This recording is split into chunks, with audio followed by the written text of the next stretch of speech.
Welcome to your pre-race briefing. We promise to be quick, but there are a couple of important things to discuss before you start. If we follow some basic rules, we'll all be invited back next year.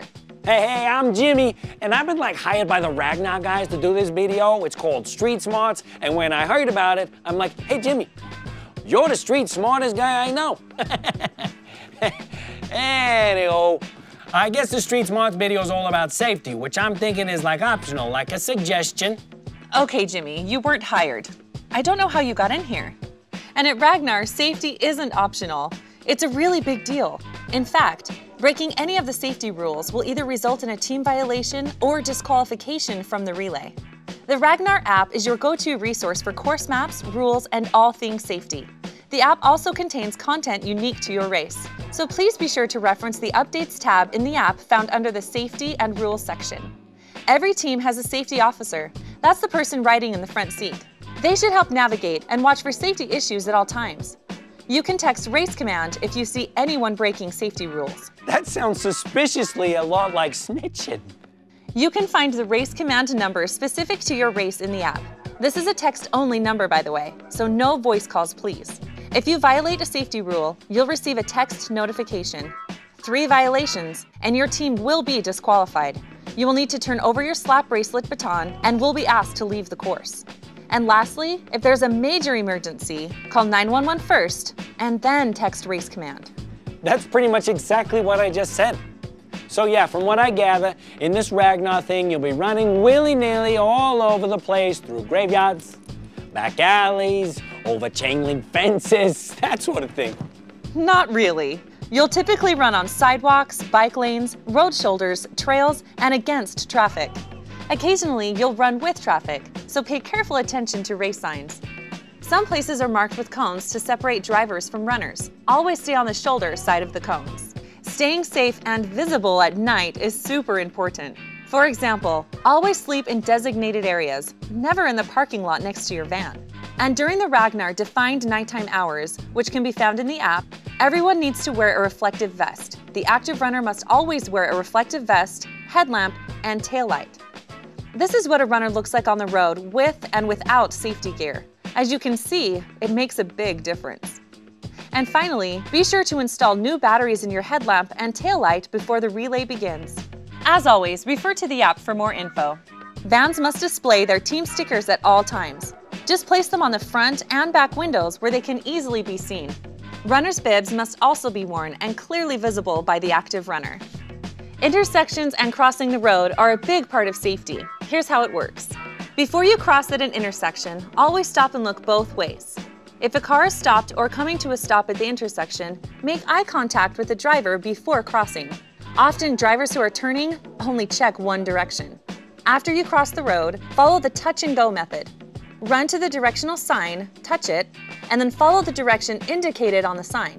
This will keep you on the correct side of the road and headed toward the next sign. Each van is also issued 2 orange crossing flags. They should be carried by those crossing the road to support your runner. Please remember that these flags don't stop traffic, so be sure to look both ways and make sure it's clear to cross. If a road is 3 lanes wide or more, please use a crosswalk. Return the crossing flags at the finish line after the race. It says on this paper here, we're allowed to support our runner. Jimmy can do a lot of things, but Jimmy isn't so good with feelings. You can support your runner. Here's how to do it safely. Don't shadow or drive alongside your runner. It blocks traffic, is not safe, and is not allowed. Instead, leapfrog your runner by driving ahead a mile or 2, then park safely and legally to wait and cheer them on. For safety reasons, some legs are designated as no van support. This means there is no getting out of the van to support the runner. The van will need to proceed to the next exchange. Don't worry, water stations will be available on longer, no-van support legs. One important note on water stations. To offer a more sustainable experience, we will no longer provide disposable cups. Please be sure to bring your own water bottle. Some legs are classified as partial no-van support. This just means that there might be sections of the leg where van support is not allowed.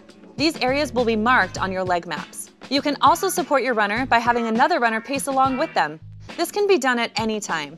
Bike pacers may also be used, but only on paved trail sections at night. Let's talk about lost runners.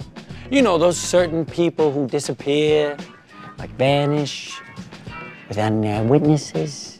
Okay, that's never a thing. But if you do have a runner that gets lost, you should go look for them. Here's the best way to do it. Drive to the next exchange and drop off 2 people. We suggest the next runner-up and someone with a cell phone. They can wait at the exchange while the van doubles back to look for the lost runner. If you still can't find your runner, text Race Command and we'll help. Feeling your best during the race is easy if you remember a few basic rules. 1. Drink plenty of water. This is really important. Dehydration can end your relay, but it's easy to solve. Sports drinks are also a good way to replace those electrolytes. Jimmy installed electrolytes in the club. The ladies enjoy them very much. What? 2. No alcohol is allowed on the course at any time. It's not safe and will get you automatically disqualified. I'll be completely honest. Jimmy likes the juice. A little bit. Like a 40-ounce bit. 3. Don't forget the sunscreen. It's easy to underestimate sun exposure.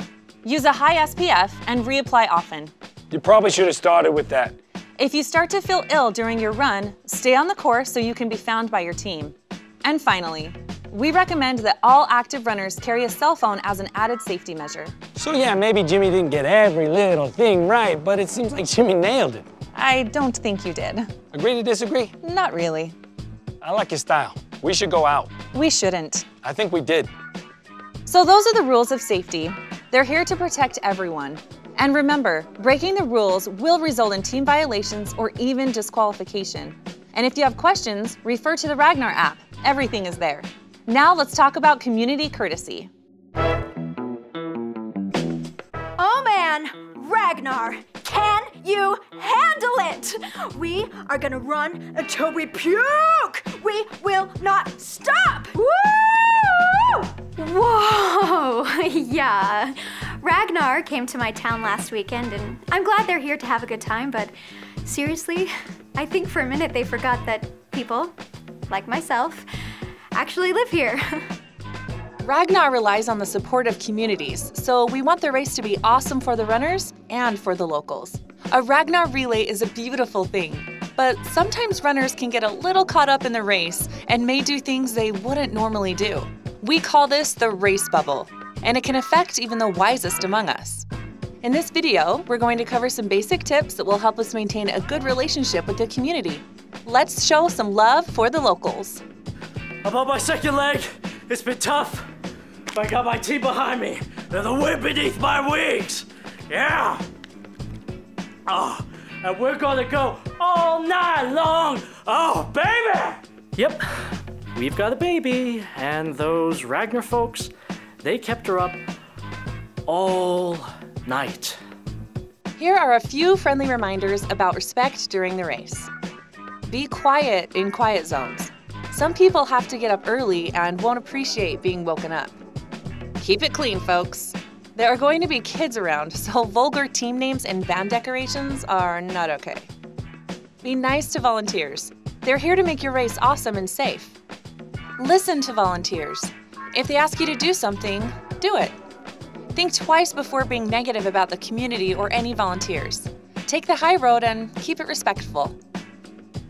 Oh, you know how it is. You've been running for a while. When you gotta go, gotta go. Oh, you are not gonna believe what happened to me this weekend. I look out the window and there's this runner well, he's doing his business on my lawn. Ugh. Let's talk about the do's and don'ts of other people's space and stuff. Runners should pee and poop exclusively in toilets, never in public. Using the bathroom in public will get you disqualified or even arrested. Always find a restroom or a porta potty. If there's not a trash can nearby, take your trash with you and throw it away properly when you can. Kindly avoid residence landscaping. We'd hate to see a flower bed get trampled. Stay off of other people's property. Don't hop fences, and please note that breaking and entering is illegal. Trash is bad for porta potties, so put trash in trash cans, not in porta potties. Some rules are made for braking. These are not those. Use common sense and common courtesy. Be a thoughtful runner and a thoughtful driver. Van drivers should not slow down or block traffic to interact with runners. Ragnar is a race between runners, not between vans. Please drive the speed limit. Park in designated areas and never park on unauthorized property. If a sidewalk is available, run on that, rather than in the road. Thanks for taking a few minutes to think about courtesy. We're guests in the communities we run through, and we want to be invited back, so let's treat our hosts right. Anytime you see this icon, it's there to remind you of these simple courtesy guidelines. If you see anyone violating the courtesy code, send a text to Race Command. Now go forth, run hard, and love the locals.